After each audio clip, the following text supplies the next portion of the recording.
This is a demo of the Fireball CNC router.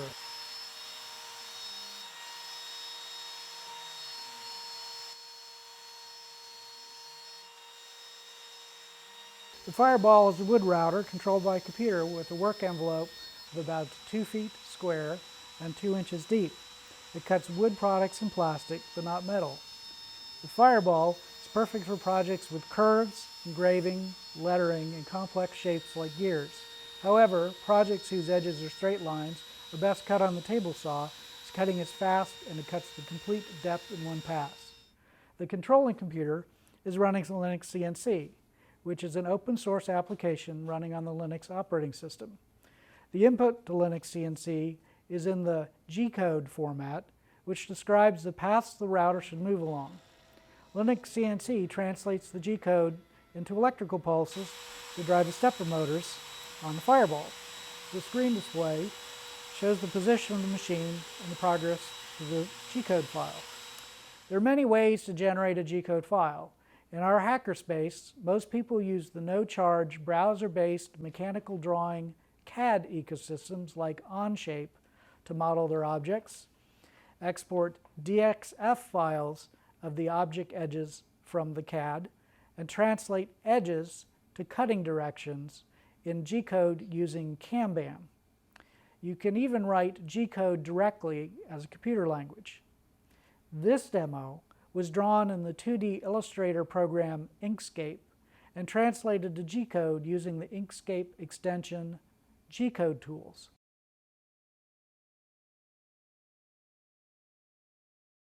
The PC is now booted and you've logged in. Ask other members for the username and password. This machine is not on the network for security reasons, so you transfer your G-code files in with a thumb drive in the front of the machine. To start the application that runs the Fireball, it's Linux CNC on Launch V90 icon down here. Resize the window to your preference. I have already loaded my file in, so it's noticeable under recent files, so we're going to go to for the demo. Now before you do anything, there are 2 buttons you need to press to activate this. Press emergency stop so that it's no longer turned off, and then we will press machine power so that it's now ready to run. This section shows the G-code file and progress of the machine. This section is used for manually moving the machine for setup operations and so forth. These buttons here are for starting and stopping the execution to run the machine. These control this display portion. These buttons control the running of the G-code file. This is start, this is pause, this is stop. You don't use that one generally because you usually haven't set up your G-code to use it. This window and these 2 tabs control the manual motion of the Fireball. So this one allows me to execute pieces of G-code, of which the most interesting one is G0 and then go to the X0 and the Y0 position, which on this particular piece of G-code is in the lower left corner. These control this display portion. This portion shows a 3D view of your G-code. You can rotate it, slide it around, scale it, and so forth. This will show the progress of what your machine is cutting. These buttons control the perspective of that display. So the Z button shows you the view from the Z axis from the top. There's a rotated Z in case your file is a different shape. There's the view from the X axis, which is a side view of your workpiece, which could be interesting if you are trying to set the vertical height of your cutter bit to clear something in your part. There's the Y button that shows the other side view of your part. And there's the P, which shows a perspective view. This one is most useful because you have a better idea what's going on.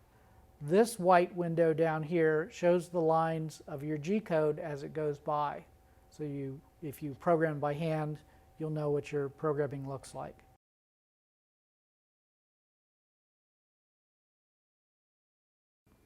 So setup is necessary on both the Linux CNC and physically on the Fireball. I've done the Linux CNC portion. Now I will start on the Fireball. And I'll start by clamping my workpiece. In this case, it's a piece of foam core. And in order to keep it from being pushed around, I need to clamp it to the bed of the Fireball. This bed is intended to have screws driven into it, so don't worry about putting extra holes in here. The clamps that I'm using are like this. It's just what it looks like. It's a piece of MDF with a screw, but it works and it's cheap.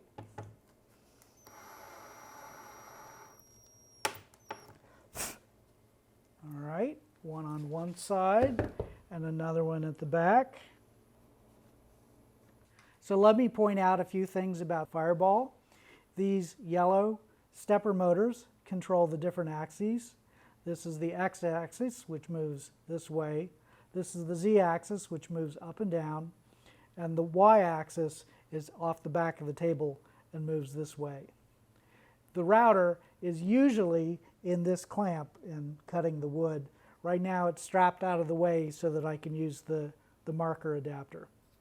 The Linux CNC application does not know where in space the work head of the Fireball is because it doesn't have controls or sensors for that. So what you do is you put the Fireball in a known place, and then you tell Linux CNC that this is the known place that I've picked.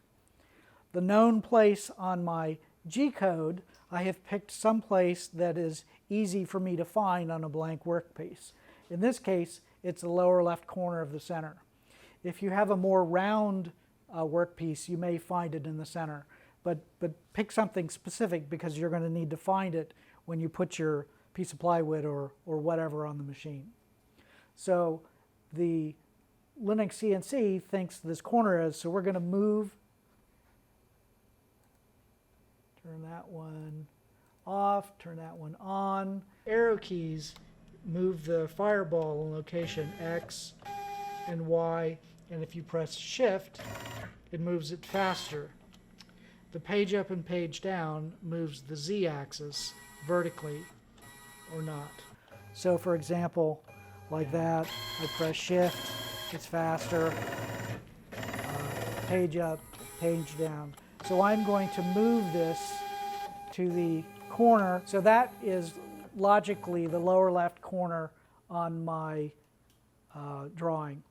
So now I'm going to do what's called homing the axis, which is where I'm telling the Linux CNC that the machine's in the correct place. So I home the X, click the X, home, click the Y, home, and click the Z, home. And you'll notice these showed up to say that those axes have been homed. So now the Fireball position is synchronized with where the Linux CNC thinks 0 is. So now we are ready to run our codes. So before I run this for real, and you want to do this more on a wood, you want to run the G-code all the way through to make sure you aren't going to accidentally hit a clamp or the cables don't get snagged or any other strange things happen. So I'm going to set my tool bit, which in this case is the marker, way up high, and I'm going to home the Z. Okay, so now I can run my drawing, which is this one right here. And as you see, it's not touching, but once I reset that to be a little lower, that's how I would be touching.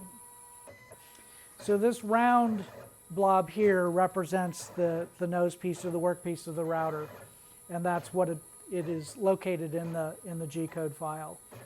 And this will eventually go all the way through it. So the key P is for pause, and it's marked with a red sticker on here so you can find it when you're surprised. The P key is equivalent to that pause button. So it's P for pause, S for resume, P for pause, S for resume, and the other ones have key buttons as well, but that one's P's the most common one. So that one to stop. Now we can restart our run from the beginning and actually write on the foam core. But before I do that, I need to set the Z height so the marker will actually touch on the foam core. So to set my Z height, I don't want to make a mark inside my poster, so I'm going to go over here that's outside the edge. Now I'll take the mushroom out and take the cap off the marker.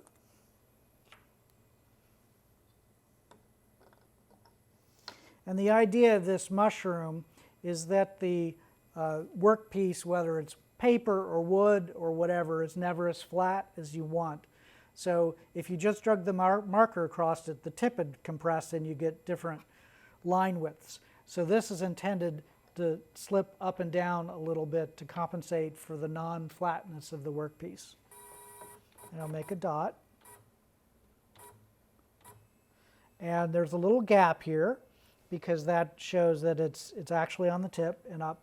And that's where I want to home my Z, because when I generated this G code, that's what I picked. That was my design. All right, yes, I want to home that. Now I want to move it up out of the way. And for tidiness, we're going to go back to our lower left corner. So now I'm ready to actually run this, and of course we're going to run the whole thing through for real.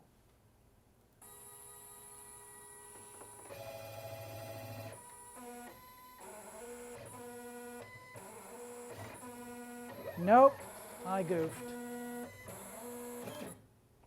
As you see, what I should have gotten were clear letters, and what actually happened was that the pen drug across the whole surface the whole time.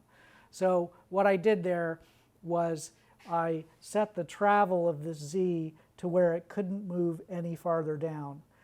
So the mistake is I set the Z-axis with the cap on, but the tip of the marker is ½ an inch shorter than that. So while it worked properly with the cap on, there wasn't enough travel in the Z to move down the additional ½ an inch. So what I'll do to correct that is I've pushed the marker another ½ an inch this way through the mushroom, and then I need to reset the Z again, because the Z setting was correct, but the marker was in the wrong position.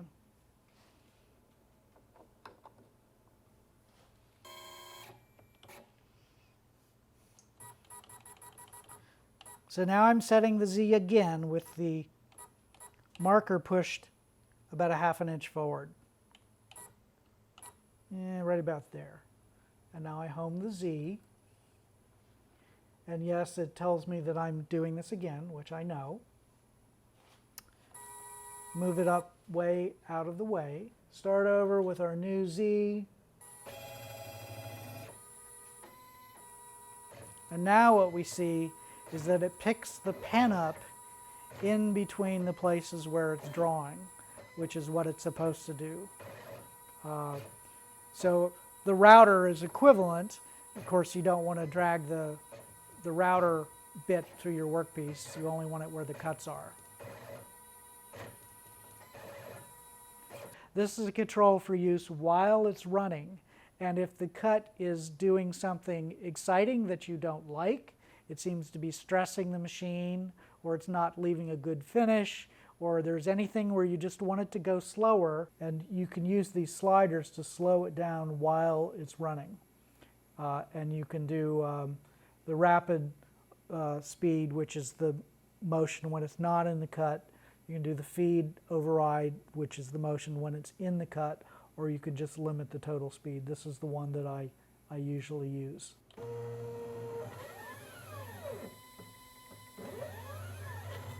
You see on the pen is pressing the foam core down, and it's flexing a little bit because the foam core is flexible. And every workpiece that you will cut will have a certain amount of give to it. Nothing is perfectly flat or stiff or anything, and you just have to compensate for that when you design how you're going to pick your cuts. When you use the router on plywood, typically you'll take a depth of 1/8 of an inch or 1/4 of an inch, depending on how thick your bit is. But if you're cutting on a larger workpiece, like a piece of 3/4 inch plywood, you'll have to make several passes until you cut through the entire bottom. That's why I was suggesting that for straight lines, the table saw could be a better choice, because it cuts the entire depth in one pass and it's quick. But if you're cutting something with a funny shape, this is the tool to use. If you cut a piece entirely loose from your workpiece, like you cut a round disc loose, you need to be careful that that just cut piece doesn't slide to the side and jam with the router bit. And so you need to plan how you're going to prevent that from happening. One way to do it is if your work allows, you can put a screw through the center and pin it down against the baseboard. Another choice is you leave tabs and you don't cut it completely loose. So you'd leave a 1/8 of an inch tab or a 1/4 inch tab, something like that, and then you would cut it loose with a hacksaw blade when you're done. If you see plasma cut steel parts, they'll have lead ins and lead outs, little curlicues at the edges. That's part of what that's about. For the foam core, I don't need lead ins and lead outs, and I'm not cutting anything loose, and nothing will jam. And now it's done. If this was a wood project, there'd be sawdust everywhere, and we'd like you to clean it up with a vacuum cleaner.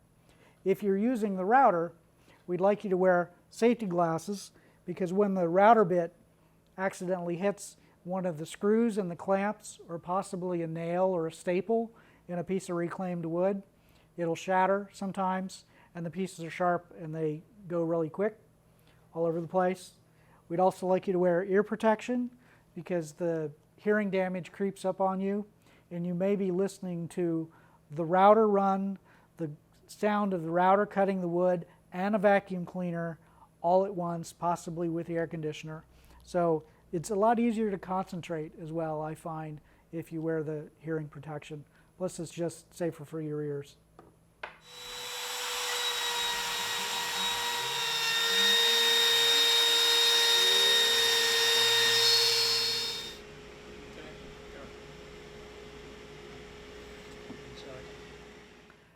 So when we get finished cutting this, we end up with a piece that looks like this, which just drops on to the lid, just like that, and I can work it with 2 hands. Very happy with that. Since we made the first video, Cayman has added a set of T-slots to the bed so that we can use T-nuts as hold downs rather than putting screws into the board and marking it up.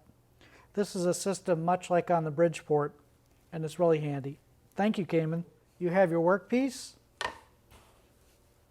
We have T-nuts. Slide it in. We'll get a strap clamp, put it on top, washer, spacer behind it, nut on top, and then a little bit of tighten with a wrench.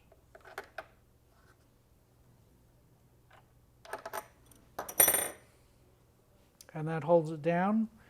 And part of the idea is you can move these strap clamps around as you need, put them anywhere around your part. You can also have a fixture with a hole. That's another way of doing it. And